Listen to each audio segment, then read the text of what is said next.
भगवते वासुदेवाय। ओम नमो भगवते वासुदेवाय। ओम नमो भगवते वासुदेवाय। श्रीमद् भगवत गीता पंचम अध्याय श्लोक नंबर 23। शक्नोति हैवया सोढुम् प्राक्शरीरविमोक्षणाय कामक्रोधोद्भवं वेगं स युक्तः स सुखी नरः। शक्नोति हैवया सोढुम् प्राक्शरीरविमोक्षणाय कामक्रोधोद्भवं स युक्तः स सुखी नरः।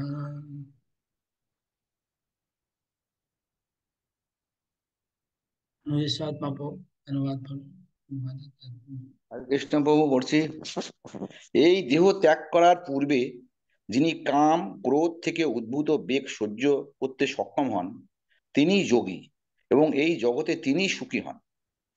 তাৎপর্য: যদি কেউ আত্মউপলব্ধির পথে উন্নতি সাধনের প্রয়াসী হন তবে তাকে জড় ইন্দ্রিয়ের বেগ দমন করবার চেষ্টা করতেই হবে। এই বেগ 6 প্রকারের: বাচবেগ, ক্রোধবেগ, মনোবেগ, উদরবেগ, উপস্থবেগ ও জিহ্বাবেগ। যিনি ইন্দ্রিয়ের এই সমস্ত বেগ ও মনকে বশ করতে সক্ষম হয়েছেন তাকে বলা হয় গোস্বামী বা স্বামী। এই গোস্বামীরা কঠোর সংযমের সঙ্গে তাদের জীবন যাপন করেন এবং ইন্দ্রিয়ের সমস্ত বেগগুলিকে সর্বতোভাবে দমন করেন। জড় বাসনা যখন অতৃপ্ত থেকে যায় তখন ক্রোধের সৃষ্টি হয় এবং তার ফলে মন, চক্ষু ও বক্ষ উত্তেজিত হয়। তাই এই জড় দেহটিকে ত্যাগ করার আগেই এই বেগগুলি দমন করার অভ্যাস করতে হয়। যিনি তা পারেন তিনি হচ্ছেন আত্মতত্ত্ববিদ এবং আত্ম উপলব্ধির স্তরে তিনি পরম সুখী। যোগীদের কর্তব্য হচ্ছে কাম ও ক্রোধকে বশ করার প্রাণপণ চেষ্টা করা। হরে কৃষ্ণ প্রভু। हरे कृष्ण।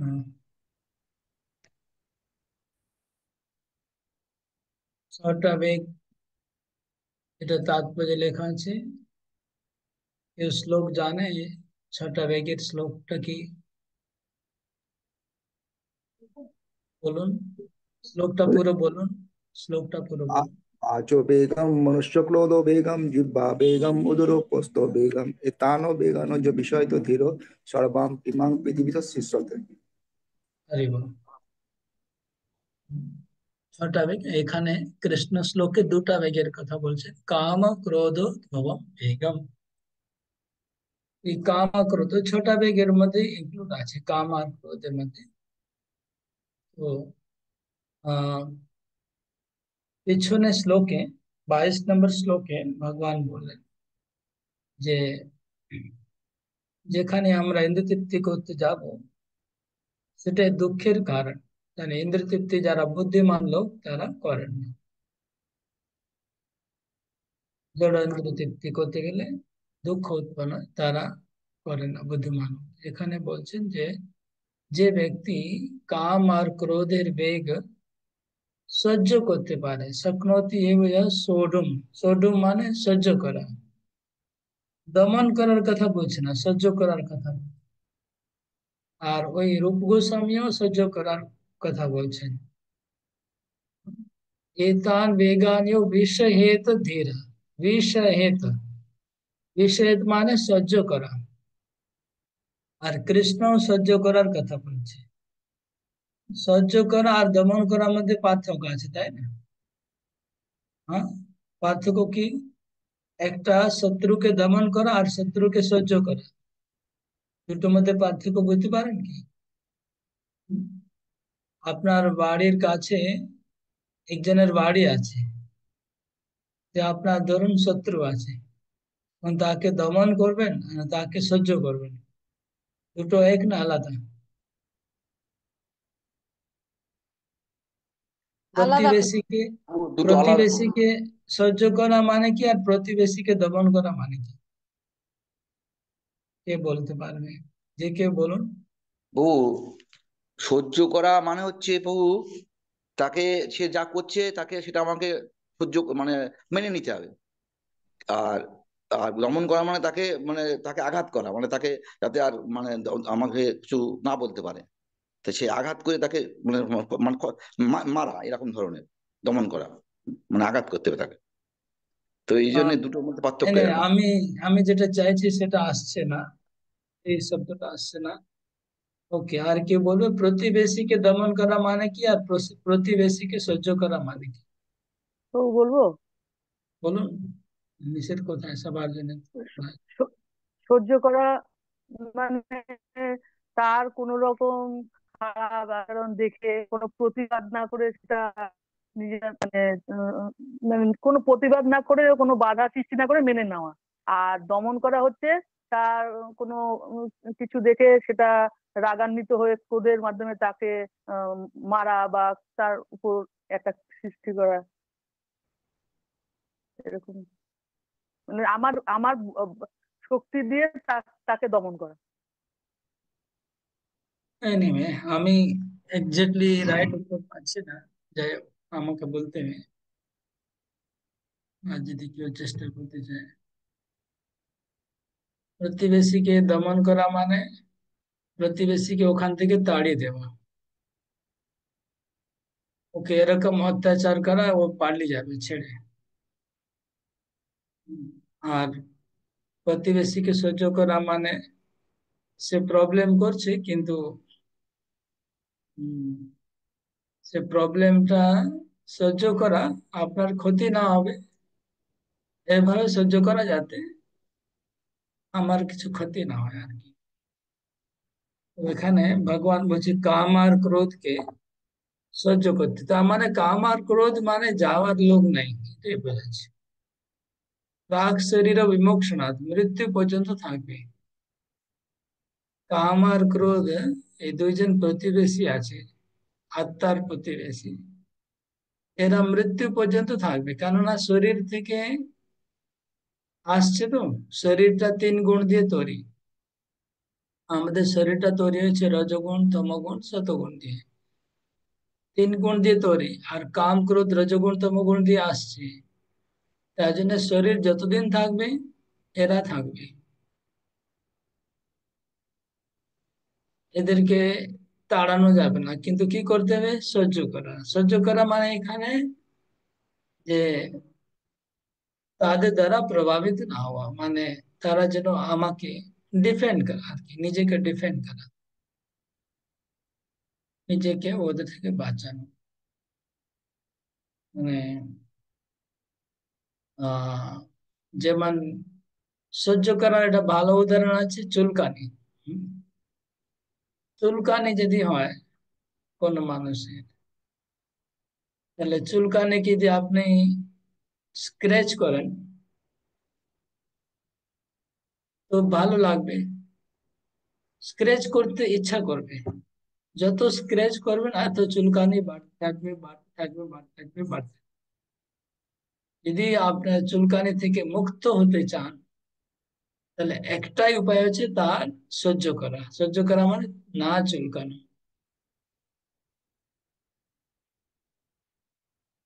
এরকম প্রতিবেশীকে সহ্য করা মানে তাকে স্ক্র্যাচ না করা, প্রতিবেশীকে তাকে উস্কানো না, নাহলে আরো ঝগড়া করবে, আরো প্রবলেম করবে। তাতে ঝগড়া যাতে না হয় সেরকম মানে ব্যবহার করতে, যাতে ঝগড়া না হয়। সেরকম এই কাম আর ক্রোধ, এই দুটা যে শত্রু আমাদের হৃদয়ে আছে, ওরা চিরকাল শক্নোতি যশুডম প্রাক শরীর বিমোক্ষণ, শরীর ত্যাগ মানে মৃত্যু পর্যন্তই এরা থাকবে, কিন্তু আমরা এই স্ক্র্যাচ করব না কাম আর ক্রোধকে। ওদেরকে বেশি পাত্তা দেওয়া যাবে না, ওদের সঙ্গে বেশি ইন্টারেকশন করা যাবে না। এই ছটা বেগ আছে, বাণীর বেগ, বাচ্য বেগ, ক্রোধ বেগ, মান বেগ, উদর বেগ, উপস্থ বেগ, এগুলো আমরা পরে আলোচনা করব, উপদেশ অমৃত এই গ্রন্থে আলোচনা করব। नेक्स्ट नो यो অন্ত সুখো অন্তরা। আচ্ছা, এখানে একটা কথা বলতে ভুলে গেলাম। যে ব্যক্তি এই সহ্য করতে পারবে তিনি সুখী হবে, তিনি এই জগতে সুখে থাকতে পারবে। মানে সুখে থাকতে হলে তাকে আপনারা ছেড়ছাড় করবেন না, এটা হচ্ছে ব্যাপার। আপনি প্রতিবেশীকে ছেড়ছাড় করলে সুখে থাকতে পারবেন না, সারা জীবন ঝগড়া করতে থাকবে। যে আপনি এমন ভাবে ব্যবহার করুন যাতে ছেড়ছাড় না করেন। ছেড়ছাড় তো জানেন সবাই, বাংলায় ছেড়ছাড় কি কি বলে, হিন্দিতে ছেড়ছাড় বলে, বাংলায় কি বলে বলুন, যারা জানেন তারা বলুন ছেড়ছাড় মানে কি বাংলা। ঝগড়াঝাটি মনে হয়। উত্তপ্ত না করা। হ্যাঁ, উত্তপ্ত না করা। উত্তপ্ত না করা, কাটাকাটি মানে উত্তপ্ত না করা, একদম ঠিক কথা, ঠিক। ছেড়খানি, ছেড়খানি, বিরক্ত, উত্তপ্ত না করা। বিরক্ত হতে পারে। হ্যাঁ, উত্তপ্ত না করা। উত্তপ্ত।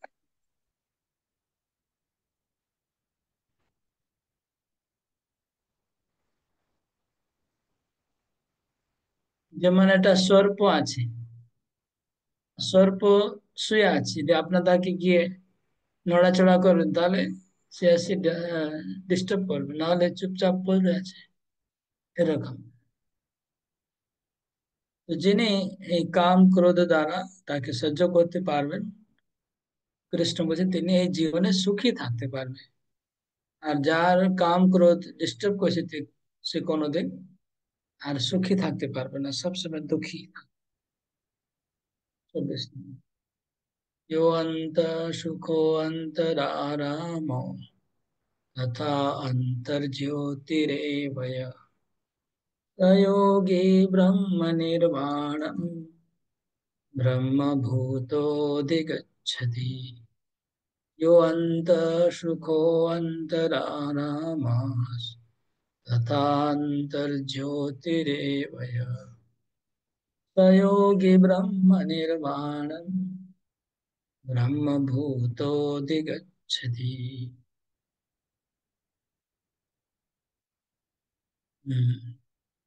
आगे के पांच पढ़বেন। হ্যাঁ, সেবাময়ী মাতাই পড়ুন। হরে কৃষ্ণ প্রভু প্রণাম। যিনি আত্মাতেই সুখ অনুভব করেন, যিনি আত্মাতেই ক্রিয়াযুক্ত এবং আত্মাই যার লক্ষ্য, তিনি যোগী। তিনি ব্রহ্মে অবস্থিত হয়ে ব্রহ্ম নির্বাণ লাভ করেন। তাৎপর্য পড়ব।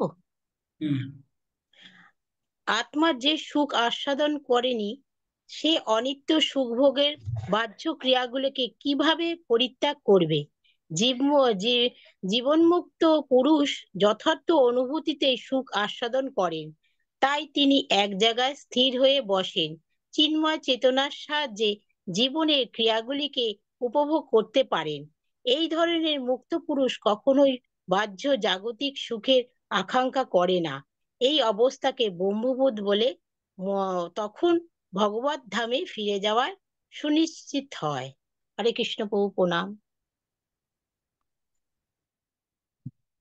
অন্ত সুখ অন্তরারাম, যিনি আত্মাতে আনন্দ পায়, আত্মাতে সুখ পায়, আত্মাতে তিনি প্রকাশ জ্যোতি লাভ করেন, তিনি ব্রহ্মভূত স্তর লাভ করবেন। ব্রহ্মভূত স্তর কি আগে আমরা জানতে পারবো। লবন্তে ব্রহ্ম নির্মাণম ঋষয় ক্ষীণ কল্মষ ছিন্নদ্বৈধায়তাত্মান সর্বভূত হিতে রতঃ। তপস্বিনী মাতাই বলুন। হরে কৃষ্ণ প্রভু পড়ছি। অনুবাদ। সংযত চিত্ত সমস্ত জীবের কল্যাণে রত এবং সংশয় রহিত নিষ্পাপ ঋষিগণ ব্রহ্ম নির্মাণ লাভ করেন। তাৎপর্য: যিনি সম্পূর্ণভাবে কৃষ্ণ ভাবনাময়, তিনিই কেবল পারেন সমস্ত জীবের মঙ্গল সাধন করতে। মানুষ যখন বুঝতে পারেন যে ভগবান শ্রীকৃষ্ণই হচ্ছেন সর্বকারণে কারণ, তখন সেভাবেই ভাবিত হয়ে তিনি যে কর্ম করেন সেই কর্ম সকলেই মঙ্গল সাধন করে। ভগবান শ্রীকৃষ্ণ যে পরম ভোক্তা, পরম ঈশ্বর, পরম বন্ধু, সেই কথা ভুলে যাওয়ার ফলে মানুষ নানাভাবে কষ্ট পায়। তাই সমস্ত মানব সমাজে এই চেতনাকে পুনর্জাগরিত করাই হচ্ছে সবচেয়ে কল্যাণকর কর্ম। ব্রহ্ম নির্মাণ স্তর লাভ না করলে এই পরম পবিত্র কর্ম সম্পাদন করা যায় না। কৃষ্ণ ভক্তের মনে শ্রীকৃষ্ণের পরম ঈশ্বর তত্ত্ব সম্পর্কে কোনো সংশয় থাকে না। তার মনে কোনো সংশয় থাকে না, কারণ তিনি সম্পূর্ণরূপে পাপমুক্ত। এটি হচ্ছে দিব্য ভগবত প্রেমের প্রকাশ। যে মানুষ কেবলমাত্র মানব সমাজের জাগতিক কল্যাণ সাধন করার কাজে রত, সে প্রকৃতপক্ষে কারোরই কল্যাণ সাধন করতে পারে না। বাহ্যিক দেহ ও মনের সাময়িক উপশম কখনই শান্তি পেতে পারে না। জীবন সংগ্রামে সমস্ত দুঃখ কষ্ট যথার্থ কারণ হচ্ছে ভগবানের সঙ্গে জীবের নিত্য সম্পর্ক চরম বিস্মৃত। মানুষ যখন শ্রীকৃষ্ণের সঙ্গে তার নিত্য সম্পর্কের কথা পূর্ণরূপে অবগত হন, তখন তিনি জড়জগতের বন্ধন থেকে যথার্থই মুক্ত লাভ করেন। এমনকি জড়দেহের মধ্যে অবস্থান করলেও তিনি তখন মুক্ত। হরে কৃষ্ণ প্রভু, প্রণাম।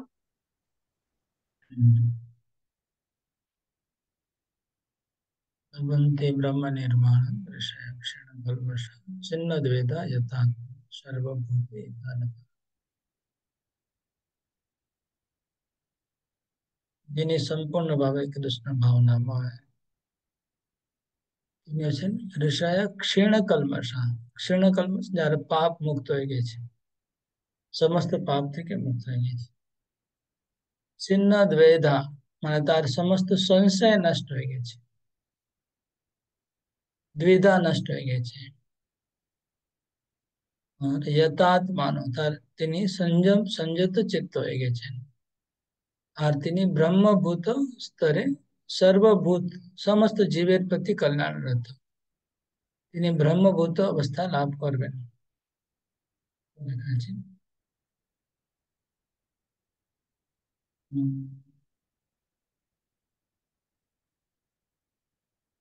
সর্বভূত হিতে রতা, যারা ব্রহ্ম সাক্ষাৎকার করেন তারা সব জীবের প্রতি হিতকর কার্য করেন। প্রভুপাদ তাৎপর্য বলছেন প্রকৃত কল্যাণ কার্য হচ্ছে সবাইকে জাগ্রত করা, কৃষ্ণ চেতনায় পুনর্জাগ্রত করা, এটা প্রকৃত কল্যাণ কর্ম।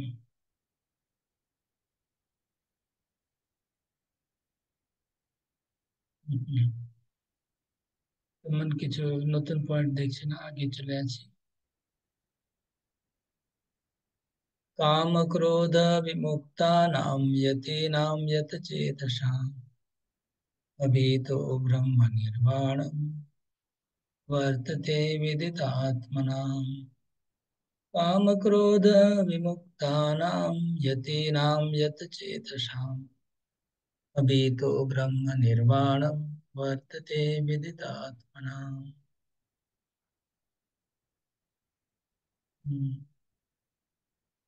नेक्स्ट क्या पढ़बे? श्यामश्री माधव पढ़। হরে কৃষ্ণ প্রভু। অনুবাদ: কাম ক্রোধ শূন্য সংযত চিত্ত আত্মতত্ত্ব জ্ঞান সন্ন্যাসীরা সর্বতোভাবে অচিরেই ব্রহ্ম নির্বাণ লাভ করেন। তাৎপর্য: মুক্তি লাভের জন্য যে সমস্ত সাধুসন্ত সতত পরমার্থ সাধনে রত, তাদের মধ্যে কৃষ্ণ ভক্তি হচ্ছে শ্রেষ্ঠ। ভগবতে 4:22-39 এই কথার সমর্থনে বলা হয়েছে, যৎপাদ পঙ্কজ পলাশ বিলাস ভক্তানাং কর্মাশরং গ্রথিত সমুদ্র গ্রন্থ यत्पादपङ्कजपलाशविलासभक्त्या कर्माशयं ग्रथितमुद्ग्रथयन्ति सन्तः तद्वन्नरिक्तमतयो यतयोऽपि रुद्धा स्रोतो गणास्तमरणं भज वासुदेवम्। কেবল ভগবৎ সেবার মাধ্যমে পরম পুরুষোত্তম ভগবান বাসুদেবের ভজনা করা, যারা সকাম কর্মের বদ্ধমূল বাসনা উৎপাটিত করে অপ্রাকৃত আনন্দের সঙ্গে ভগবানের পাদপদ্মে সেবায় রত আছেন, তাদের মতো সুষ্ঠুভাবে কোনো মহান মুনি ঋষিরাও ইন্দ্রিয় রোগ দমন করতে পারেন না। ইন্দ্রিয় বদ্ধ বেগ জীবের ইন্দ্রিয় ইন্দ্রিয় বেগ দমন করতে পারেন না। ইন্দ্রিয় আচ্ছা, বেগ আমার দমন মনে করতে হয় এই প্রিন্টিংটা খুবই মানে একদম লো রেজলিউশন আছে, মানে হচ্ছে প্রিন্টিং গুলো ঠিক নেই, হয়তো আপনারা ওখানে অক্ষরটা মুছে মুছে গেছে কি ইন্দ্রিয় বেগটা, হ্যাঁ, বড়টা ঠিক মতো নেই না। না, এই বাংলা প্রিন্টিং খুব বাজে কোয়ালিটি আছে, আমার এখানেও দেখতে পাচ্ছি যে অক্ষরগুলো স্পষ্ট নেই, এই জন্য লোকেরা পড়তে পড়তে বারবার ভুল করছে। হুম, আপনি পড়ুন। বদ্ধ জীব কর্মফল ভোগ করার বাসনা এত প্রবল যে বড় বড় মুনি ঋষিরা বহু তপস্যার ফলেও সেই বাসনাকে দমন করতে পারেন না। কিন্তু ভগবত ভক্ত নিরন্তর ভগবান কৃষ্ণের অপ্রাকৃত সেবায় নিযুক্ত হওয়ার ফলে আত্ম উপলব্ধি করে অতি শীঘ্রই ব্রহ্ম নির্বাণ স্তর লাভ করেন। পূর্ণরূপে আত্মতত্ত্বজ্ঞান লাভ করার ফলে তিনি সর্বদাই সমাধিস্থ থাকেন। এর উপমামূলক উদাহরণ দিয়ে বলা যায়, তবু এটা একটু পড়ে দিই। दर्शन ध्यान संस्पर्शे मत्स्य कुर्म विहंगवा स्वान्यपत्यानि पुष्णाति तथामपि पद्मज। দর্শন, ধ্যান ও স্পর্শের দ্বারাই কেবল মাছ, কূর্ম ও পাখিরা তাদের সন্তান প্রতিপালন করেন। হে পঙ্কজ ব্রহ্মা, আমিও তাই করি। মাছেরা কেবল দৃষ্টিপাতের দ্বারা তাদের সন্তান প্রতিপালন করে, কুর্ম ধ্যান করে তাদের সন্তান প্রতিপালন করে। যে ডাঙায় ডিম পেড়ে তারপর জলের মধ্যে তাদের ধ্যান করতে থাকে, তেমনি কৃষ্ণ ভক্ত ভগবত ধাম থেকে অনেক দূরে থাকলেও সর্বক্ষণ ভগবানের ধ্যান করার ফলে এবং সর্বক্ষণ কৃষ্ণ ভাবনায় তৎপর থাকার ফলে ভগবত ধাম প্রাপ্ত হন। তিনি জড়জগতে দুঃখ কষ্টের প্রতি সম্পূর্ণ নির্বিকার। ভগবত উপলব্ধি এই স্তরকে বলা হয় ব্রহ্ম নির্বাণ, যার অর্থ হচ্ছে ভগবানের চিন্তায় নিমগ্ন থাকার ফলে প্রাকৃত দুঃখ কষ্টের পূর্ণ নিবৃত্তি। হরে কৃষ্ণ। তো প্রভুপাদ তাৎপর্য দুটো শ্লোক কোট করেছেন, একটা শ্লোক ভাগবতের চতুর্থ স্কন্ধ থেকে আছে, যেখানে বলা আছে যে যারা ভগবানের ভক্ত তারা ভগবানের পাদ পঙ্কজ পলাশ, পলাশ মানে জানেন তো, পলাশ মানে পাপড়ি, মানে পদ্ম ফুলের পাপড়ি, পঙ্কজ পলাশ। ভগবানের চরণ কমলে যে পাপড়ি আছে সেখানে যারা বিলাস করে, বিলাস মানে খেলা কেলি করে, কে করে অ্যাকচুয়ালি পদ্ম ফুলের কাছে হাঁস, হাঁস রাজহাঁস, তারা পদ্ম ফুলের সঙ্গে খেলা করেন। ঠিক সেরকম যারা শুদ্ধ ভক্ত তারা তাদের মন দিয়ে শ্রীকৃষ্ণের চরণে সবসময় মনটাকে নিবিষ্ট করে রাখে, যার ফলে যে কর্মাশয়ম গ্রথিতম উদ্গ্রথয়ন্তি, তাদের যে হৃদয়ে কর্মের বন্ধন আছে, কর্মগ্রন্থি, সেটা তারা ছিন্ন ভিন্ন করে দেয়। কিন্তু তদ্বন নরিক্তমতয়, কিন্তু যারা সন্ন্যাসী, যারা সংসার ত্যাগ করে কঠোর তপস্যা করছে, তারা কিন্তু, যারা ভগবানের ভক্তি করে না, রিক্ত মত, তারা কিন্তু তাদের হৃদয় গ্রন্থি কাটতে পারে না, এটা এই শ্লোকে বলা আছে। যেভাবে ভক্তরা তাদের হৃদয় গ্রন্থিকে ভেদ করতে পারে, হৃদয় গ্রন্থি মানে আসক্তির গেট গুলো, গেট গুলো, গ্রন্থি মানে গেট, গেট গুলো যেভাবে কাটতে পারে ভক্তরা, ঠিক সেরকম জ্ঞানী বা তপস্বী যোগী যারা ভক্ত না, তারা কিন্তু কাটতে পারবে না। আর পরে এখানে একটা শ্লোক আছে, দর্শন ধ্যান সংস্পর্শ মৎস্য কুর্ম বিহঙ্গম। মৎস্য কুর্ম আর বিহঙ্গ, মাছ তার ডিমকে কিভাবে পোষণ করেন, আর কচ্ছপ কিভাবে পোষণ করে, আর পাখি কিভাবে পোষণ করে। পাখি তার ডিমকে তার শরীর দিয়ে গরম সেক সেক দেয়, সেক। এভাবে তার ডিমটা ধীরে ধীরে বড় হয়। যদি পাখি তার ডিমটাকে স্পর্শ না করে, তাহলে সে ডিম কোনোদিন বড় হবে না, আর পাখির বাচ্চাটা জন্ম হবে না। ঠিক সেরকম মৎস্য আহ তার ডিমের প্রতি তাকিয়ে থাকে, দৃষ্টি। আর তাকানো ফলে ডিমটা ধীরে ধীরে বড় হয়ে যায়। যদি মৎস্য তাকানো বন্ধ করে দেয়, তাহলে আর সে ডিমটা বড় হবে না। মৎস্যকে যদি তার ডিম থেকে আলাদা করে দেওয়া হয়, খতম, আর ডিমটা কিছু হবে না, নষ্ট হয়ে যাবে। আর কচ্ছপ, কচ্ছপের ক্ষেত্রে বলা আছে, কচ্ছপ ডাঙ্গায় ডিমটা পাড়ছে আর সমুদ্রের মধ্যে থেকে ধ্যান করছে। আর ধ্যান করে করে তার ডিমটাকে পোষণ করছে। কচ্ছপ যদি ধ্যান বন্ধ করে দেয়, তাহলে ডিমটা আর বড় হবে না। এটা তো খুব অদ্ভুত জিনিস। মানে সায়েন্স এই ব্যাপারে কল্পনাই করতে পারবে না, হতে পারবে না।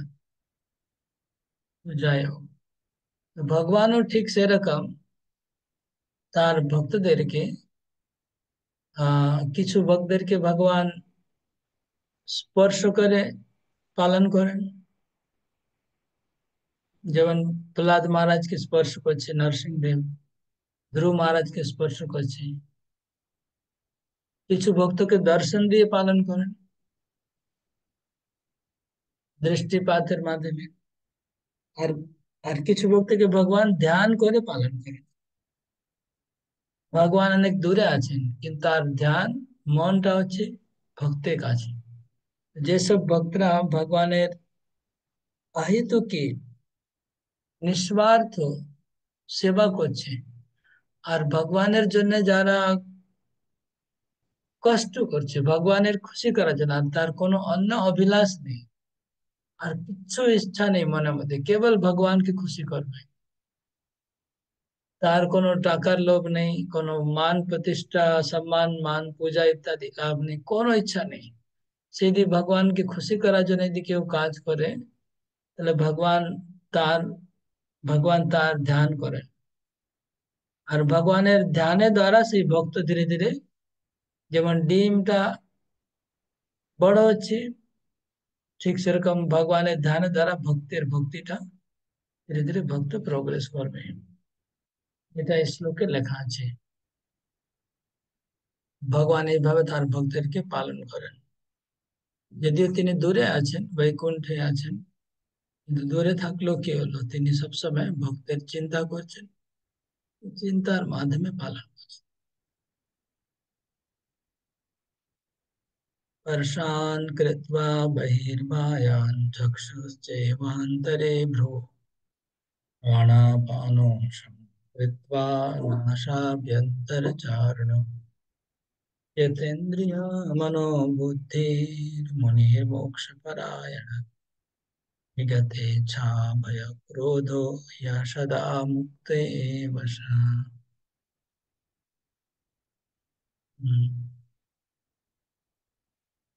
আছে নেক্সট, পরেশ কপাট को पढ़ो। হরিকৃষ্ণ প্রভু প্রণাম পড়ছি। অনুবাদ। মন থেকে বাহ্য ইন্দ্রিয়ের বিষয় প্রত্যাহার করে হৃদয়ের মধ্যে দৃষ্টি স্থির করে, নাসিকের মধ্যে বিচরণশীল প্রাণ ও অপান বায়ুর ঊর্ধ্ব ও অধোগতিকে রোধ করে ইন্দ্রিয়, মন ও বুদ্ধি সংযত করে, এবং ইচ্ছা, ভয় ও ক্রোধ শূন্য হয়ে যে মুনি সর্বদা বিরাজ করেন, তিনি নিশ্চিতভাবে মুক্ত। তাৎপর্য প্রভু। একটু কিছু কিছু আমার সঙ্গে ম্যাচ করছে না, আমি জানতাম গীতাটা আলাদা না, আপনি ভুল পড়ছেন সেটা বুঝতে পারছি না। না প্রভু, পড়ুন। আমার আমার যেখানে এখানে যেটা আছে সেটাই বললাম আর কি। কিছু কিছু শব্দ আপনি দেখে পড়ুন, আগে পড়ুন তারপরে পড়ুন, দেখি। তাৎপর্য: ভক্তিযোগে ভগবানের সেবায় নিয়োজিত হলে অচিরেই স্বরূপ উপলব্ধি হয় এবং তারপর ভক্তির মাধ্যমে ভগবানকে জানা যায়। ভক্তিযোগে সুস্থিত হবার ফলে কৃষ্ণ ভক্ত অপ্রাকৃত অবস্থায় উপনীত হয়ে তার কর্মের গণ্ডিতে ভগবানের উপস্থিতি অনুভব করার যোগ্যতা অর্জন করেন। এই বিশেষ অবস্থাকে ব্রহ্ম নির্মাণ বলা হয়। ব্রহ্ম নির্মাণ সম্বন্ধে উপরোক্ত তত্ত্ব ব্যাখ্যা করে ভগবান অর্জুনকে অষ্টাঙ্গ যোগ অর্থাৎ যম, নিয়ম, আসন, প্রাণায়াম, প্রত্যাহার, ধারণা, ধ্যান, সমাধি অনুশীলন পূর্বক কিভাবে এই স্তরে উন্নতি হওয়া যায় সেই সম্বন্ধে উপদেশ দিয়েছেন। ষষ্ঠ অধ্যায়ের ষষ্ঠ অধ্যায়ে যোগের বিশদ ব্যাখ্যা করা হয়েছে এবং পঞ্চম অধ্যায়ের শেষে এখানে কেবল তার অবতারণা করা হচ্ছে। যোগের প্রত্যাহার পদ্ধতির মাধ্যমে শব্দ, স্পর্শ, রূপ, রস ও গন্ধ আদি ইন্দ্রিয়ের বিষয়গুলিকে পরিত্যাগ করে হৃদয়ের মধ্যে দৃষ্টি নিবিদ্ধ করে অর্ধ নির্মিত নেত্রে নাসিকাগ্রাহের নাসিকাগ্রাহের একাগ্র করতে হয়। সম্পূর্ণভাবে চোখ বন্ধ করলে কোনো লাভ হবে না, কারণ তাহলে ঘুমিয়ে পড়ার সম্ভাবনা থাকে। সম্পূর্ণভাবে চোখ খুলে রাখলেও অসুবিধা হবে না, কারণ তাহলে সম্পূর্ণ চোখ খোলা রাখলেও সুবিধা হবে না, সরি, কারণ তাহলে ইন্দ্রিয়ের বিষয়ের প্রতি আকৃষ্ট হওয়ার ভয় থাকে। দেহের অভ্যন্তরে পান ও অপান বায়ুকে রোধ করার ফলে নাসিকার অভ্যন্তরে শ্বাস প্রশ্বাসের ক্রিয়া নিয়ন্ত্রিত হয়। এইভাবেই অভ্যাস করার ফলে ইন্দ্রিয়ের বিষয়সমূহ পরিত্যাগ করে ইন্দ্রিয় বেগ দমন করা সম্ভব হয় এবং তার ফলে সাধক ব্রহ্ম নির্বাণ লাভ করতে সক্ষম হয়। এই যোগ পদ্ধতি সব রকমের ভয় এবং ক্রোধ থেকে মুক্ত হতে সাহায্য করে এবং এইভাবে অপ্রাকৃত স্তরে পরমাত্মার উপস্থিতি অনুভব করা যায়। পক্ষান্তরে বলা যায়, কৃষ্ণ ভাবনামৃতই হচ্ছে যোগ সাধন করার সবচেয়ে সহজ ও সাবলীল পন্থা। পরবর্তী অধ্যায়ে তা বিশদভাবে ব্যাখ্যা করা হবে। কৃষ্ণ ভাবনাময় ভক্ত সর্বদাই ভগবত সেবায় নিয়োজিত থাকার ফলে তার ইন্দ্রিয়গুলির অন্য কোনো বিষয়ে পবিত্র হওয়ার ঝুঁকি থাকে না। ইন্দ্রিয় সংযম করার জন্য অষ্টাঙ্গ যোগের থেকে ভক্তিযোগ অধিক উত্তম। হরি বল। এখানে অ্যাকচুয়ালি অনেক কিছু বলার আছে। অষ্টাঙ্গ যোগ 8টা লেভেল আছে, 8টা ধাপ আছে। হ্যাঁ, প্রথম ধাপ হলো যম। সবাই একটু নোট করে নিন ভালো করে, আমি বলে যাচ্ছি। অষ্টাঙ্গ মানে, অষ্ট মানে 8, অঙ্গ মানে 8 অঙ্গ আছে, 8টি ধাপ আছে। এই ধ্যান যোগের একটা একটা ভাগ হচ্ছে অষ্টাঙ্গ যোগ, না 8টি অঙ্গ। 8টা অঙ্গ কি? প্রথম হচ্ছে যম। যম মানে কি লিখে নিন। যম মানে হচ্ছে যেগুলো নিষিদ্ধ, যেটা করা যাবে না। হুম, উদাহরণ কি? উদাহরণ হচ্ছে যেমন নেশা করা যাবে না, মাংসাহার করা যাবে না, অবৈধ কাজ করা যাবে না ইত্যাদি, জুয়া খেলা, এটা বলে যম। ঠিক আছে। নিয়ম, নিয়ম মানে কি করতে হবে সেটা, বিধি। যেমন ভোরে উঠতে হবে, ভোরে উঠে চান করতে হবে, চান করে তিলক পরে আচমন করে ভগবানের পূজা করতে হবে, জপ করতে হবে, গীতা ভাগবত পড়তে হবে। যে যে করণীয় সেটাকে বলে নিয়ম। অকরণীয় যম, মিথ্যা বলা যাবে না, চুরি করা যাবে না, কারোকে কষ্ট দেওয়া যাবে না, এগুলো হচ্ছে যম। যম নিয়ম, অষ্টাঙ্গ যোগে সর্বপ্রথম যম আর নিয়ম এটা পালন করতে হবে। প্রথমে লাইফস্টাইলকে ঠিক করতে হবে। প্রথমে আপনার লাইফস্টাইল ঠিক করতে হবে, কি খাওয়া যাবে, কি করা যাবে, কি বলা যাবে, কি করা যাবে না, এগুলো ঠিক করতে হবে। তারপরে অষ্টাঙ্গ যোগ চালু। আজকাল যুগে কি হচ্ছে, ডাইরেক্ট লোকেরা আসন টাসন শুরু করে দিচ্ছে, যম নিয়মে কোনো ধার ধারে কোনো কথাই বলছে না। যম নিয়ম। 3 নম্বর হচ্ছে আসন।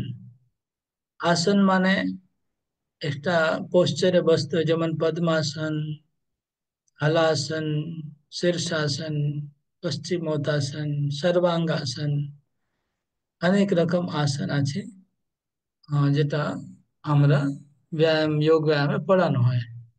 আমরা ছোটবেলায় সব আসন করেছি, শিখেছি, স্কুলে শেখানো হয়েছে। একটা আসন করা কি প্রয়োজন আছে, যদি একটা আসনে যদি আপনি আসনটা সিদ্ধ হয়ে যায়, যে কোনো আসন যদি সিদ্ধ হয়ে যায় আপনার, তাহলে সেই আসনে আপনি অনেকক্ষণ বসতে পারবেন, কোনো অসুবিধা হবে না। সে ঘন্টা ঘন্টা 4, 6 ঘন্টা, 8 ঘন্টা বসলে কিছু হবে না, যদি সে আসনটা সিদ্ধ করতে হবে। তো যে কোনো আসন সিদ্ধ করা যায়। শীর্ষাসনে একজন সিদ্ধ করে নেয়, তাহলে আধা 1 ঘন্টা শীর্ষাসন করবে, কিছু হবে না, 2, 4 ঘন্টা থাকবে, কোনো অসুবিধা হবে না। এই আসন, কেননা পরে অষ্টাঙ্গ যোগে এক জায়গায় বসতে হবে তো অনেকক্ষণ, এই জন্য আসন প্রথমে সিদ্ধ করতে হবে। আসনের পরে নেক্সট হচ্ছে প্রাণায়াম। প্রাণায়াম মানে শ্বাস গ্রহণ করা, আটকে রাখা, আবার শ্বাস ত্যাগ করা। হ্যাঁ, ডিপ ব্রিদিং, খুব অনেক ধীরে ধীরে ধীরে ধীরে শ্বাসটাকে নিয়ে যাওয়া, ধীরে ধীরে ধীরে ধীরে ছাড়া, এই যে প্রক্রিয়া, প্রাণায়াম প্রক্রিয়া, এটাকে প্রাণায়াম বলে। কুম্ভক, রেচক, পূরক, এরকম 3 রকম আছে প্রাণায়াম। আমাদের বর্তমান ল্যাঙ্গুয়েজে বলছে অনুলোম বিলোম ইত্যাদি, এগুলো হচ্ছে প্রাণায়াম। 4 নম্বর হলো, 5 নম্বর হচ্ছে প্রত্যাহার। প্রত্যাহার মানে কি? প্রত্যাহার মানে ইন্দ্রিয়গুলোকে ইন্দ্রিয় বিষয় থেকে ফিরিয়ে নিয়ে আসা, বাইরে থেকে ফিরিয়ে নিয়ে এসে ভেতরে নিয়ে আসা ইন্দ্রিয়।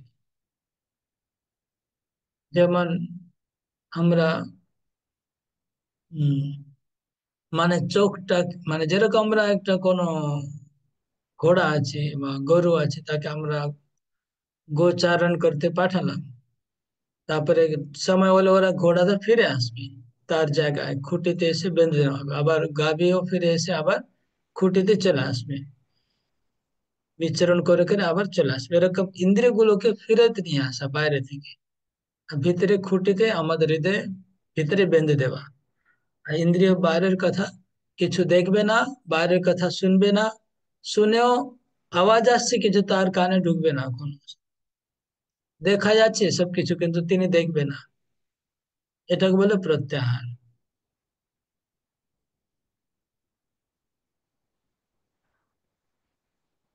প্রত্যাহারের পরে নেক্সট হচ্ছে ধারণা। ধারণা, ধারণা হচ্ছে এরপরে যখন ধ্যানে যাব, তো ধ্যান করার আগে কিসের ধ্যান করো তার ফ্রেমওয়ার্ক তৈরি করা, ডিজাইন তৈরি করা, তার এক প্যারামিটার তৈরি করে নেওয়া যে আমি কি ধ্যান করতে যাচ্ছি, ওটা হচ্ছে ধারণা। যেমন একটা বিল্ডিং তৈরি করার আগে ডিজাইন করতে হবে, ডিজাইন হাতে রেডি আছে, এবার ডিজাইন হাতে আপনি মিস্ত্রিকে দিয়ে দিলে, এবার মিস্ত্রিরা ওই ডিজাইন দেখে দেখে বিল্ডিং বানিয়ে দেবে। এমন না যে বিল্ডিং বানানো চালু হয়ে গেল, এখন না না এখানে এটা করা যাবে না, বাথরুম সরাও এখান থেকে, এখানেতে সিঁড়ি করা যাবে না, এটা ভেঙে ফেলো, এখানে সিঁড়ি করো, এটা উপর 10 ফুট হাইট, এবার 12 ফুট করতে হবে। এই কাজ শুরু হওয়ার পরে এসব করা যায় কি? যারা বিল্ডিং কাজ জানে তারা আসিফ পাটারিপু বলতে পারবেন। হুম। কাজ শুরু হয়ে গেলে এসব করলে কেমন হবে, যে তুমি এখন এটা সিঁড়ি ভাঙো, এখান থেকে এখানে করো, বাথরুম এখান থেকে এরকম করলে চলবে কি? বাবু হুম। বিষয় করা যাবে না। তাহলে কি করতে হবে? আগেই প্রভু মানে আর্কিটেকচারকে দিয়ে প্ল্যানিং করে নিতে হবে যে আমি কি করতে চাইছি, কিরকম করতে চাইছি। হ্যাঁ, ঠিক সেরকম আমি যখন ধ্যানে বসবো, তো ধ্যানে বসার আগে ধারণা করতে হবে। ধারণা হচ্ছে ডিজাইন, যে আমি কিসের ধ্যান করব, হ্যাঁ কার ধ্যান করব, কি ধ্যান করব, কত ধ্যান করব, সব রেডি করে নেওয়া। ধারণা, ধারণাতে বসে যাওয়ার পরে এখন ভগবানকে আপনি ডাকলেন ধ্যানের মধ্যে। এখন ডাকার পরে আচ্ছা দাঁড়ান দাঁড়ান, আমি একটু ওই জল নিয়ে আসি, আপনি বসুন বসুন। এখন আমি জল পুকুর থেকে আমি কুয়া খুঁজতে যাব, আর তারপরে জল খাওয়াবো ভগবানকে, এরকম তো হবে না। জলটা তো রেডি করা আছে, পূজা শুরু হয়ে গেল আর আপনি এখন রান্না করতে যাবেন, তারপরে ভগবানকে ভোগ লাগাবেন, এরকম হবে কি? হবে না। এটাই বলছে ধারণা তারপরে ধ্যান। তো ধ্যান মানে ভগবানের ধ্যান করা, ভগবানের চরণ থেকে হাঁটু, তার নাভি, তার বক্ষস্থল, ভগবানের দুটো হাত, তার সুন্দর মুখমণ্ডল, তারপরে ভগবান হাসছে, ভগবান কথা বলছে, এগুলো ধ্যান করা। তারপরে ভগবানকে ভোগ লাগানো, ভগবানকে শয়ন করানো, ভগবানকে চামর দুল, এইসব সেবা, এটা হচ্ছে ধ্যান। এই ধ্যান করার আগে ধারণা। এবার ধ্যানটা যখন খুব পাকাপোক্ত হয়ে যাবে, তখন নেক্সট হচ্ছে সমাধি। সমাধি মানে কি? সমাধি মানে ভগবানের ধ্যানে যে ডুবে গেছে সে নিজেকে ভুলে যাবে। আমি কোথায় আছি, কোথায় বসে আছি, আমার ঠান্ডা লাগছে কি গরম লাগছে কি শীত লাগছে কি পা ব্যথা করছে কি হাত ব্যথা করছে, কিছু মনে থাকবে না। এটাকে বলে সমাধি।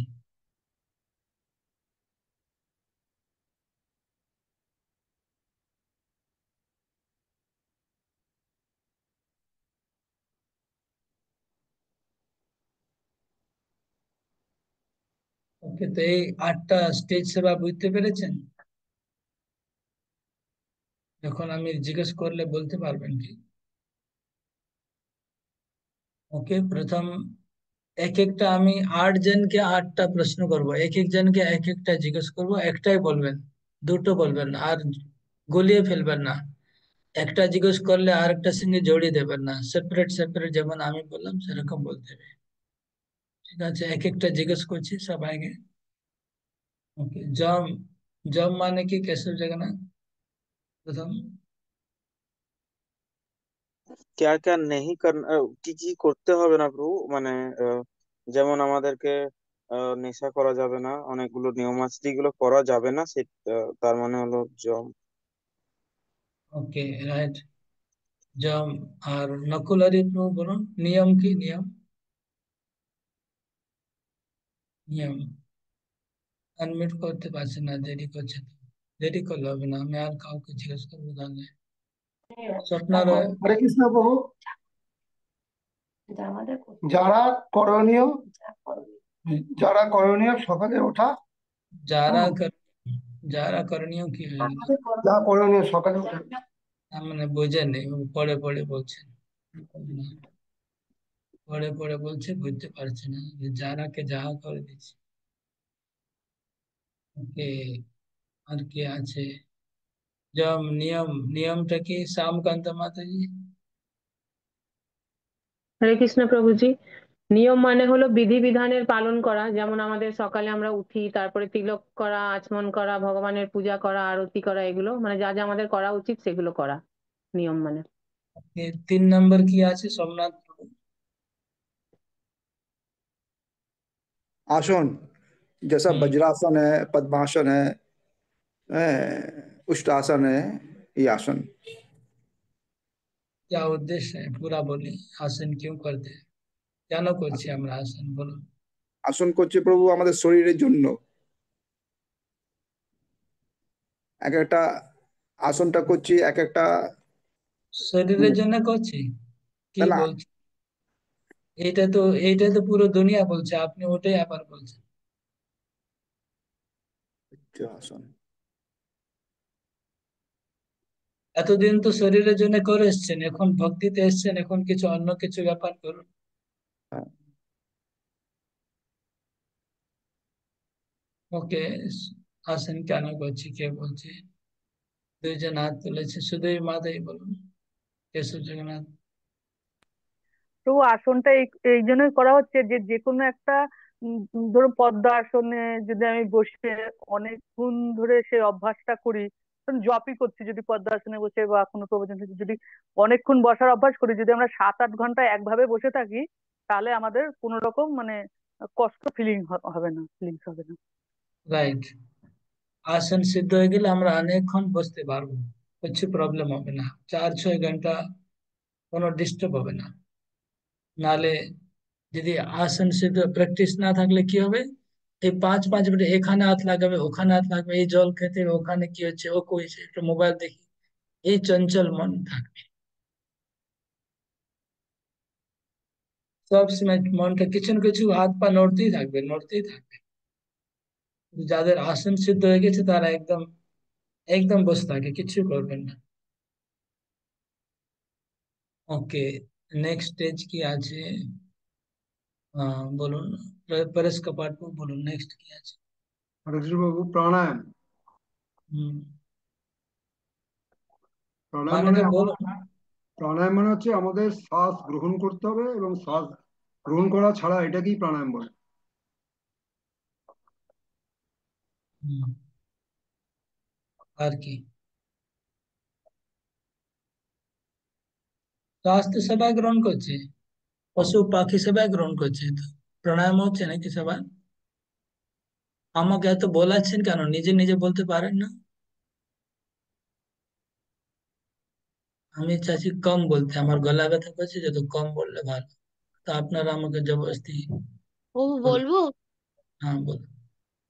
শ্বাস গ্রহণ করব, শ্বাসটাকে ধরে রাখবো, আবার ছাড়বো, যেটাকে কুম্ভক রেচন আর পূরণ বলছে। হুম, শুধুই মাথায়। তো শ্বাসটাকে ধরে রেখে তারপর সেটাকে আস্তে আস্তে ধীরে ধীরে সেটাকে ছাড়া, আবার আস্তে আস্তে ধীরে ধীরে গ্রহণ করা এবং ছাড়া।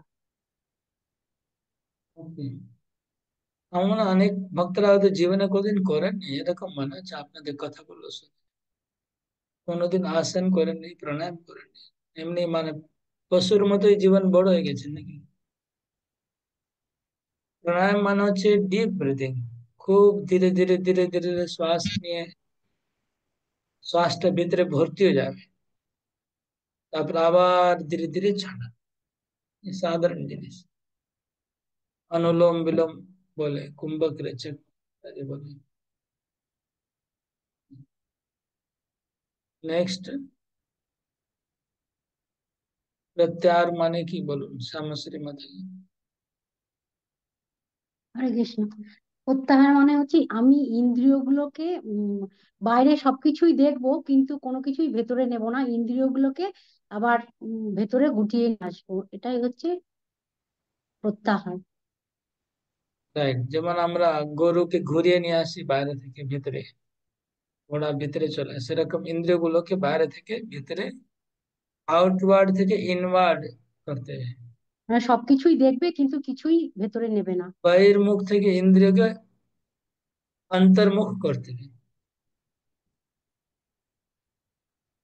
মানে অ্যাকচুয়ালি চোখটা বন্ধ থাকবে, অর্ধেকটা বন্ধ থাকবে, আগে পরে আসবে, বাইরের কিছু দেখা যাবে না। যদি চোখ খোলা থাকলেও মানে ওদিকে মন থাকবে না, কি দেখছি। কান তো বন্ধ করা যাবে না, কিন্তু কানে কিছু শব্দ শুনবে না। প্রত্যাহার। নেক্সট, ধারণা কি, কে বলবে? অদ্বৈত ধারা বলো, ধারণা কি?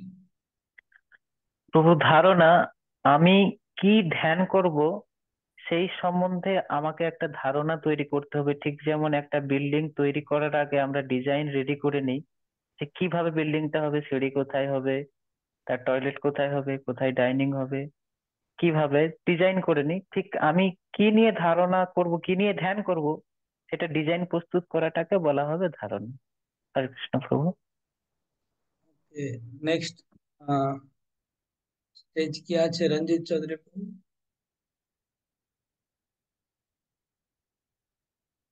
মানে ভগবানের ধ্যানে ডুবে যাওয়া, কোনো আর অন্য কোনো কিছু চিন্তা না করা আমাদের, একদম কোনো কিছু ধ্যান করবো, একদম ভগবানের ধ্যানে মানে ডুবে যাওয়া, কোনো কিছু অন্য চিন্তা করবো না। না না না, হলো না, গন্ডগোল করে দিচ্ছেন সব।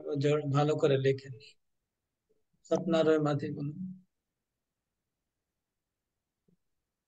ধ্যান ধ্যান সম্বন্ধে বলুন, বলতে পারে সেবাময়ী মাতাজি।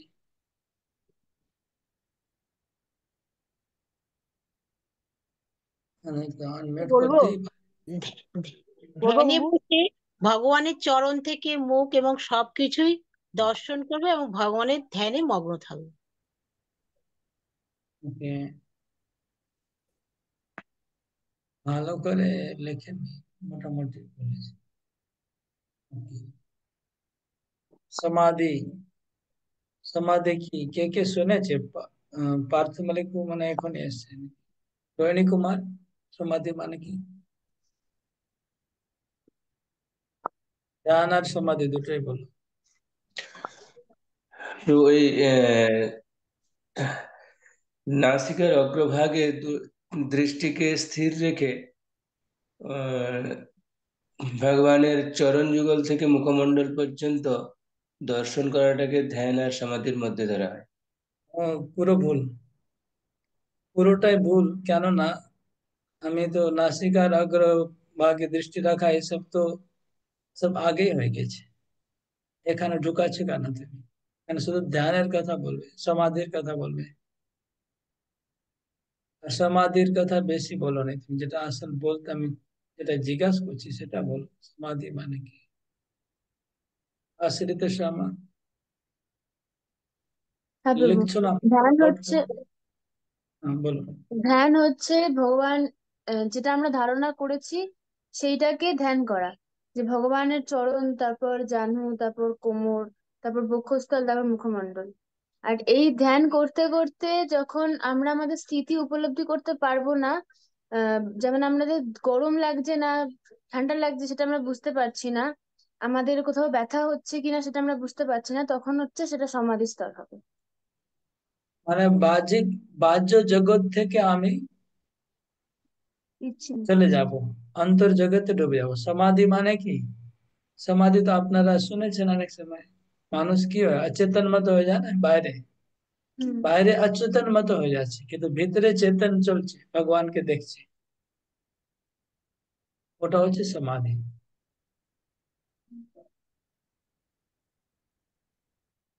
এটা হলো অষ্টাঙ্গ যোগের 8টি ধাপ।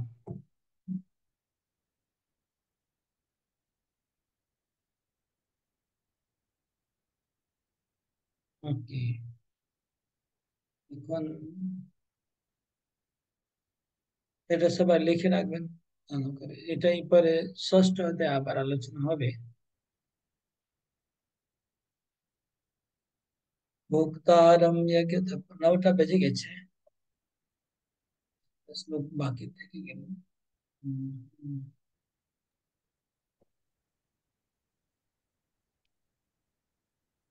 কন্টিনিউ করবো না শেষ করে দেবো?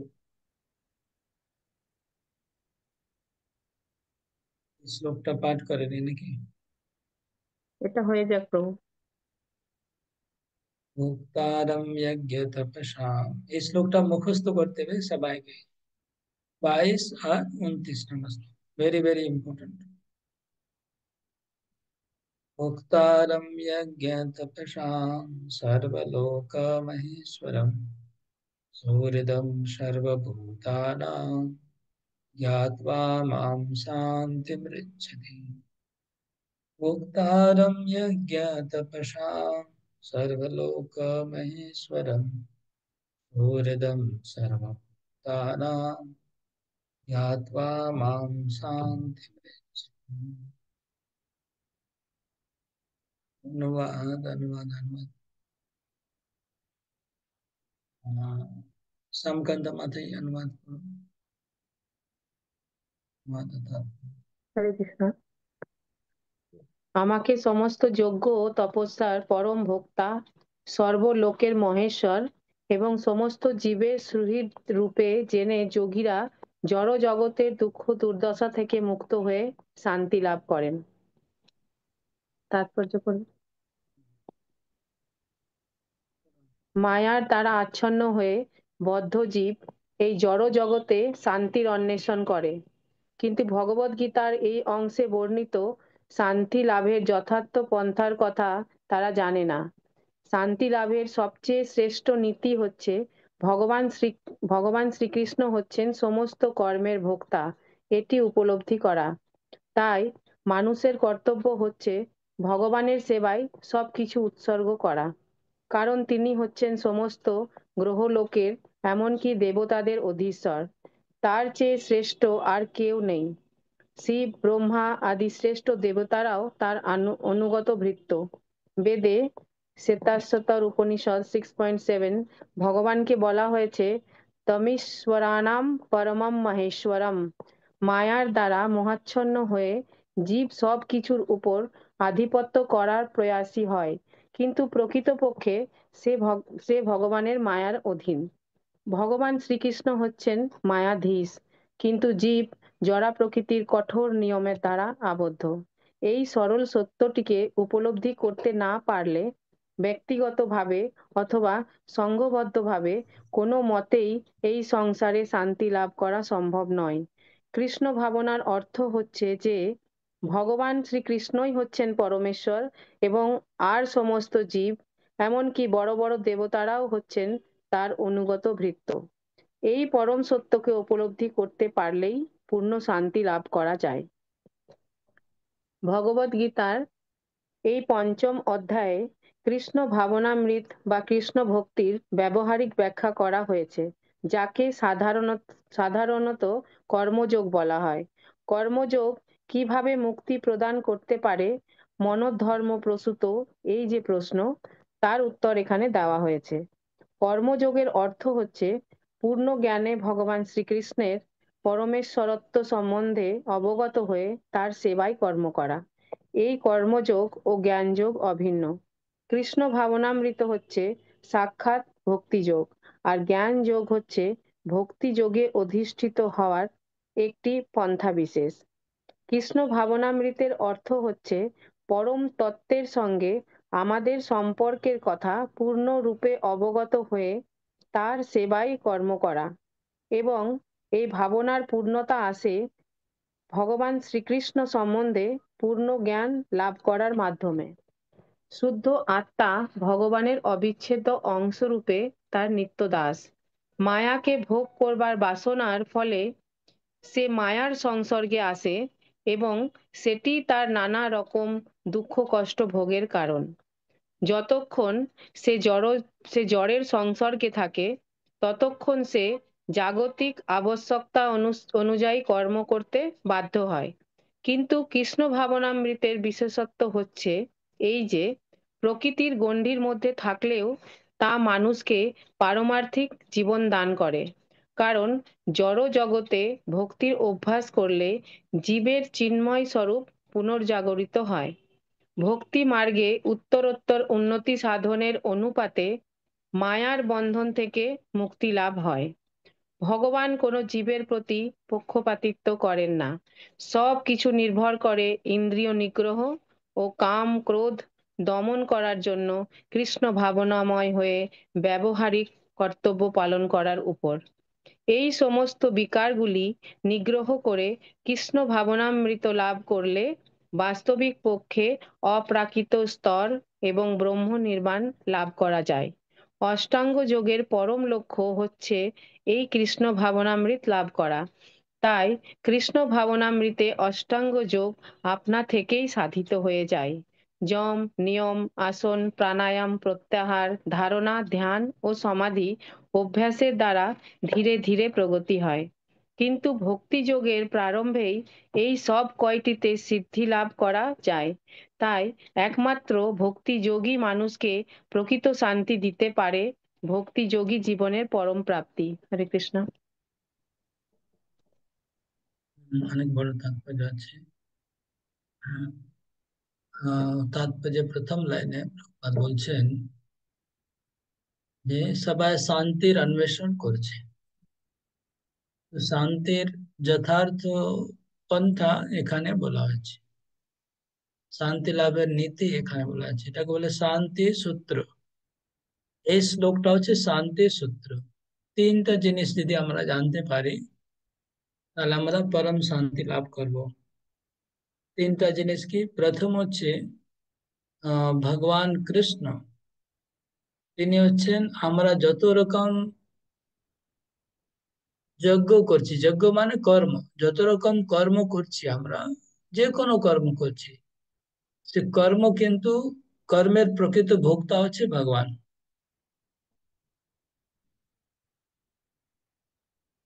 আর যত রকম আমরা তপস্যা করছি, তপস্যা মানে আমরা কোনো কষ্ট করছি, যে কোনো কারণে আমরা কোনো কষ্ট, নিজে থেকে কষ্ট স্বীকার করছি যে কোনো কারণে, সেই যে কষ্ট স্বীকার করছি আমি, আমি যে কষ্ট স্বীকার করলাম যে কোনো কারণে, সে কষ্ট স্বীকার করলাম, এটা তপস্যা হলো। ওই তপস্যা কিন্তু ভগবান কৃষ্ণ গ্রহণ করছেন, ওনার কাছে যাচ্ছে। আর দ্বিতীয় হচ্ছে, তো আমার যত রকম তপস্যা করি জীবনে বা কর্ম করি, তার রেজাল্টটা কিন্তু ভগবান কাছে যাচ্ছে, প্রথম। দ্বিতীয় হচ্ছে সর্বলোক মহেশ্বরম, কৃষ্ণ হচ্ছে পরম নিয়ন্ত্রণ কর্তা। মানে আমাদের জীবন, আমাদের আশেপাশে যত কিছু আছে সব কিছু তিনি নিয়ন্ত্রণ করছেন, পুরো সংসারকে তিনি নিয়ন্ত্রণ করছেন, গ্রহ নক্ষত্রকে তিনি নিয়ন্ত্রণ করছেন, দেবতাদেরকে তিনি নিয়ন্ত্রণ করছেন, সবকিছু নিয়ন্ত্রণ করছেন তিনি, সর্বলোক মহেশ্বরম। ওনার ইচ্ছা ছাড়া কোনো কিছু ঘটনা ঘটবে না। আর 3 নম্বর হচ্ছে সুহৃদম সর্বভূতানাম, তিনি সব জীবের প্রতি সুহৃদ, ওয়েল উইশার, সবার শুভাকাঙ্ক্ষী, হিতাকাঙ্ক্ষী, সবার তিনি, আমাদের পরম কল্যাণ তিনি চান। এই তিনটা বিষয় যদি কেউ জেনে যাবে তাহলে তার জীবনে পরম শান্তি লাভ হবে। এটা ভগবান নিজেই বলছে, যদি কেউ আমাকে আমাকে যদি কেউ এইভাবে জানবে, 3 ভাবে, তার পরম শান্তি লাভ হবে।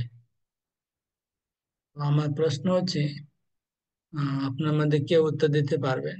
যারা উত্তর দিতে পারবেন হাত তুলবেন। যে তিনটা জিনিস জানলে শান্তি কি করে পাওয়া যায়? এই তিনটা জিনিস জানলে আমি শান্তি লাভ করব কেন, কি করে লাভ করব?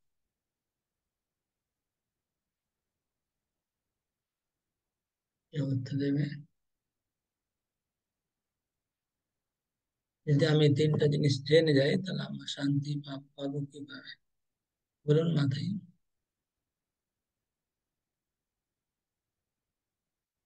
হ্যাঁ, হরে কৃষ্ণ, হরে কৃষ্ণ প্রভু। আমরা যদি জানি যে ভগবান সব যজ্ঞ তপস্যার ভোক্তা, এবং তিনি সব কিছুকেই নিয়ন্ত্রণ করছেন, তাহলে আমরা ভগবানের ভক্তি শুরু করব, এবং আমাদের বাহ্যিক যে চঞ্চলতা, সেগুলো আমাদের ধীরে ধীরে দূর হয়ে যাবে, এটা জেনে যে ভগবানই সবকিছুকে নিয়ন্ত্রণ করছেন এবং তিনি সবার সুহৃদ। তো আমার ভগবানের ভক্তি করলে আমাদের উদ্ধার হবে, এটা আমরা জানতে পারবো, তাহলে আমরা শান্তি পাবো। আর কেউ বলবেন এই তিনটা জিনিস জানলে কি করে শান্তি পাবো? হাত তুলুন যারা বলবেন, বলুন ওদের দ্বারা। হরে কৃষ্ণ প্রভু। প্রভু, প্রথম হচ্ছে আমি আমার কর্তব্য হিসাবে যা কিছু ব্যবহারিক কর্তব্য পালন করছি, সে পালন করতে গিয়ে যদি আমার যজ্ঞ কিংবা তপস্যা সাধিত হয়, আমি যদি মনে করি যে তার ফল পরমেশ্বর ভগবানই গ্রহণ করছে, তা সেটা আমার দুঃখই আসুক বা কষ্টই আসুক, সেখানে শান্তি পাওয়া যাবে। আবার আমার জীবনে সুখ আসুক দুঃখ আসুক, যদি পরমেশ্বর ভগবান তা নিয়ন্ত্রণ করছে, সেটা যদি জানি, তাও আমি শান্তি পেতে পারি। আবার সুখ বা দুঃখ আসুক জীবনে, তাতে ভগবান আমার কল্যাণের জন্যই আমার জীবনে দুঃখ পাঠিয়েছে, সেটা যদি বুঝতে পারি তাহলে আমরা শান্তি পেতে পারি প্রভু। হরে কৃষ্ণ প্রভু। খুব ভালো, ও খুব ভালো উত্তর দিয়েছেন। প্রকৃতপক্ষে এইভাবে যদি জানতে পারি তাহলে অবশ্যই শান্তি লাভ করবো, যেভাবে প্রভু বলে। হুম। আর কেউ কিছু বলবেন? আরো এটা পড়ে কিছু মানে উপলব্ধি হলো, কিছু বুঝতে পেরেছেন? এটা পড়ে উপলব্ধি হওয়া উচিত। এটা আমরা এটা যে এখন আপনারা একটু কাজ করুন, এটা তো শুধু শুনলেন, এখন বিচার করবেন। পরে পরে খালি সময় চিন্তা করবেন যে ভগবান যে আমার সমস্ত কর্ম আর তপস্যা তিনি ভোগ করছেন, মানে উনি হচ্ছেন ভোক্তা আমার তপস্যা। তারপরে তিনি আমার জীবনের সমস্ত কিছু তিনি নিয়ন্ত্রণ, সারা জগৎকে তিনি নিয়ন্ত্রণ করছেন, আর তিনি আমার শরীর আছে। এই তিনটা জিনিস আপনারা বসে চিন্তা করবেন। চিন্তা করলে বুঝতে পারবেন যে শান্তি কি করে পাওয়া যায়, শান্তি মানে কি। এখন হঠাৎ পড়েছেন তো বুঝতে পারবেন না, পুরো চিন্তা করতে লাগবে।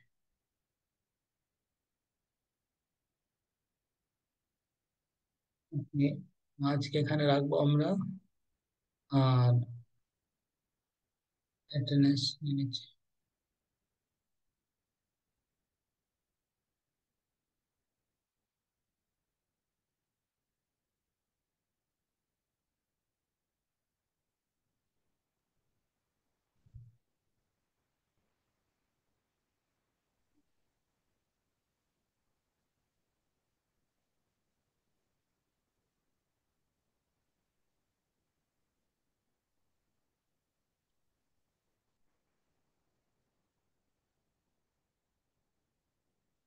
अद्वैत धारा प्रभु, जय मधुसूदन प्रभु।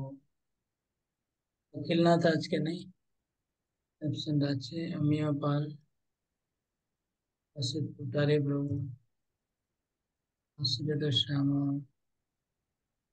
भगवत चित्तमा माता जी, विश्वात्मा प्रभु। ও রেকর্ডিং চলছে।